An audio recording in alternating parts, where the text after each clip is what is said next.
Sarah is sitting in her car in the parking lot outside her apartment, engine off, scrolling through her banking app for the third time today, like the number might have changed since 20 minutes ago. It hasn't. She's 32. She has a decent job. She meal preps on Sundays. She hasn't bought a new pair of shoes in 8 months, and she genuinely cannot remember the last time she ordered delivery instead of cooking. She has read the books. She has the budgeting app with the little pie charts. She's doing everything the internet told her to do. And she still feels behind. Not dramatically behind, just quietly, persistently behind. The kind of behind that doesn't show up as a crisis, just as this low hum of anxiety every time she checks her account. You know that feeling? Maybe you're feeling it right now, watching this on your phone with the sound turned down so nobody around you hears it. That specific, exhausting feeling of doing everything right and still not seeing the gap close. Here's the thing, Sarah is not the problem, and if that's you, you're not the problem either. There is a reason for this feeling, and it has almost nothing to do with your coffee habit. Hi, you can call me Miss Money, and I spend way too much time thinking about why smart, disciplined, hardworking women feel broke even when they're doing everything the financial advice industry told them to do. If you're someone who budgets carefully, works hard, cuts back where you can, and still feels like you're running in place financially, make sure to hit subscribe and give this video a thumbs up if it helps you out. Because today, I'm going to explain the actual reason, and it's bigger than your spreadsheet. Let's go back to Sarah for a second. Sarah's coworker, Jenna, just put a down payment on a condo. Jenna makes roughly the same salary as Sarah, similar job title, similar hours. Sarah has run the math on this in her head more times than she'd like to admit, and it does not add up. Same income, wildly different outcomes. Here's what most people don't realize. It's not that Jenna is smarter with money than Sarah. It's not that Jenna made better choices at the grocery store or skipped more lattes. Jenna's parents wrote her a check, not a loan, a gift. $40,000 quietly transferred, no interest, no repayment plan, no mention of it at Thanksgiving. Sarah doesn't know this yet. She just knows she feels like she's failing at something Jenna is succeeding at, using the exact same tools. Now look, I want to pause here, because I know some of you are already bracing for this to become a video about how unfair life is and how none of this matters and we should all just give up. That is not where we're going. Stay with me, because this is where it gets really interesting. There's a wave of money moving through this economy right now that almost nobody talks about directly, because it doesn't happen in public. It doesn't get announced. It happens in lawyers' offices, in quiet conversations at kitchen tables, in wire transfers between family bank accounts that never make the news. It is, without exaggeration, the largest movement of wealth in human history, and it is happening in the background of your life right now, while you're sitting there wondering what you're doing wrong.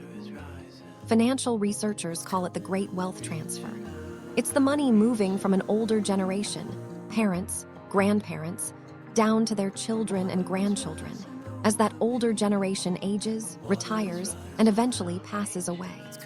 It has been building for years, and it is projected to total somewhere north of $100 trillion over the coming decades. $100 trillion. I want you to actually try to picture that number, and I want you to notice that you can't.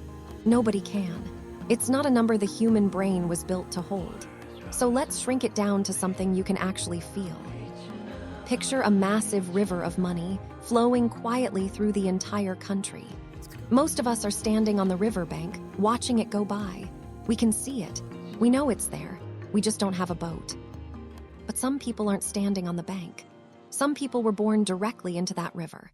Their family already has a boat, already knows how to navigate it, and has been navigating it for 2 or 3 generations before they were even born. When it's their turn to inherit, they're not being handed a fishing pole and told to figure it out. They're being handed the family boat, fully stocked, with someone standing next to them explaining exactly how to steer. That's Jenna. That's the $40,000. That's the difference between Sarah's outcome and her coworker's outcome, and neither one of them chose it. It was decided before either of them ever opened a bank account. Now you might be thinking, okay, Miss Money, but I don't come from money either. My family isn't handing me a boat, quiet or otherwise. So what does this have to do with me? Am I just supposed to accept that I'm on the riverbank forever? No, and honestly, this is the part I actually care about, so pay attention here. Here's what happens psychologically when you don't know this river exists. You look at your own results, and you look at someone else's results, and because you can't see the invisible advantage sitting underneath their success, your brain fills in the gap with the only explanation it has available. It must be me. I must be doing something wrong. I must not be disciplined enough, smart enough, hardworking enough. This is such a common trap that it has a name in psychology. It's related to something called the fundamental attribution error. When we see someone succeed, we assume it's because of who they are. When we see someone struggle, especially when that someone is us, we assume the same thing, that it's a character flaw, not a circumstance. We almost never default to maybe the starting positions were different. We default to maybe I'm the problem. Sarah does this constantly. Every time she sees Jenna post a photo of her new kitchen, some part of Sarah's brain quietly files it away as evidence against herself. Not because Sarah is insecure or dramatic, because that's just how human brains process comparison when the real variable is invisible. Think about it like a foot race where half the runners were driven partway to the finish line in a car before the gun even went off. From the stands, everyone looks identical, all sprinting, all working hard, all sweating the same way down the final stretch. Nobody in the stands can see who started at the starting line and who started 3/4 of the way there. All they see is who crosses first, and they assume that person simply ran faster. Sarah has spent years assuming she's just a slower runner. She has never once considered that she and Jenna might not have started in the same place. This is where it gets even more interesting, though. Because there's a version of this that's specifically relevant if you're a woman, and it's not the version you'd expect. A huge portion of that wealth river isn't just flowing from parents to children. It's flowing sideways too, from husbands to wives. As an older generation ages, a massive amount of household wealth is landing directly in the hands of women who spent decades married to men who quietly handled the money side of things. Investments, retirement accounts, insurance policies, all of it managed by someone else for years, while these women focused everywhere else the marriage needed them to focus. And then, almost overnight, through no plan of their own, they become the sole person responsible for a lifetime's worth of assets they were never really taught to manage. Some of them do beautifully. They step in, they learn fast, they protect what they've been given. But a lot of them don't, not because they're incapable, but because nobody ever sat them down and said, "One day, this might all be yours, so let's make sure you know what to do with it." That gap, not a gap in intelligence, a gap in preparation, is where a stunning amount of hard-earned family wealth quietly disappears within just a few years of landing in someone's lap. Sarah's own mother is one of these women. Sarah just hasn't connected the dots yet, but you might have. And if you have, I need you to really hear this next part. Whether you're the one who might inherit something someday, or whether, like most of us, you're building entirely from the riverbank with no boat in sight, the response is the same. You stop trying to out-hustle a race you were never given the same starting line in, and you start doing something much more useful. You learn how the river actually works, so you can build your own current, even without family money behind it. Let's get practical, because I don't believe in leaving you with a feeling and no plan. First, stop comparing your timeline to someone else's outcome. When you see a friend, a coworker, an influencer hit a financial milestone, resist the urge to measure your discipline against their result. You are not seeing their starting line. You are only seeing where they are now. The only comparison that actually tells you anything useful is comparing yourself today to yourself a year ago. Second, understand that the biggest advantage wealthy families actually have isn't secret knowledge. It's time. Their money has often been growing, quietly, for decades before they ever touched it. You may not have inherited money, but you have something just as valuable if you start using it now. Years.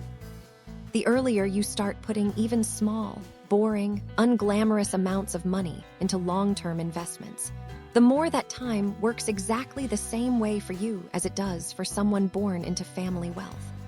Time doesn't check your last name before it starts compounding. Third, If you ever find yourself on the receiving end of money you didn't expect, an inheritance, a settlement, a gift, do not touch it until you have a plan. This is exactly where women in particular lose the most ground, not from bad intentions, but from moving fast on something they were never taught to slow down and evaluate. A financial advisor, even one conversation with a fee-only planner, before you make a single decision, can be the difference between that money lasting a lifetime or disappearing in 18 months. Fourth, talk about money out loud, especially with the women in your life. Ask your mother what she actually knows about your family's finances. Ask your grandmother how she learned what she learned, or if anyone ever taught her at all. The silence around money in so many families isn't protecting anyone. It's just quietly making sure the next generation of women repeats the same gaps as the last one. Fifth, let go of the shame. This is the one I actually want you to sit with the longest. Sarah's problem was never that she wasn't disciplined enough. Her problem was that she didn't know the race had different starting lines, so she kept blaming herself for a gap she never created and could never have closed through sheer effort alone. The moment she understands that, something shifts. She's not less motivated. She's more motivated, because now she's channeling that energy toward the things she can actually control, instead of punishing herself for the things she never could. That's the real difference this video can make for you. Not new information for its own sake, but permission to stop treating your bank balance as a scorecard for your worth, and start treating it as exactly what it is. The current result of a race that never had the same starting line for everyone. You are allowed to still be building. You are allowed to be on the riverbank right now, without a boat, doing the slow, unglamorous work of building your own current from scratch. That work counts. It compounds. And one day it becomes the very thing someone else in your life inherits from you. The boat you never had, built with your own 2 hands, so somebody after you never has to stand on that bank feeling like Sarah did tonight, alone in her car, wondering what she's doing wrong. She isn't doing anything wrong, and neither are you. If this video hit home for you, I want to know. Comment Riverbank down below and tell me where you're starting from. I read every single one, and I promise you, you are far from alone in this. And if you know a woman in your life who's been quietly carrying this same feeling, doing everything right and still feeling behind, send her this video. Sometimes the kindest thing you can give someone isn't advice, it's context. Keep building your current. Nobody handed it to you, and that makes it yours in a way nothing else ever could be. I'm Miss Money, and I'll see you in the next one.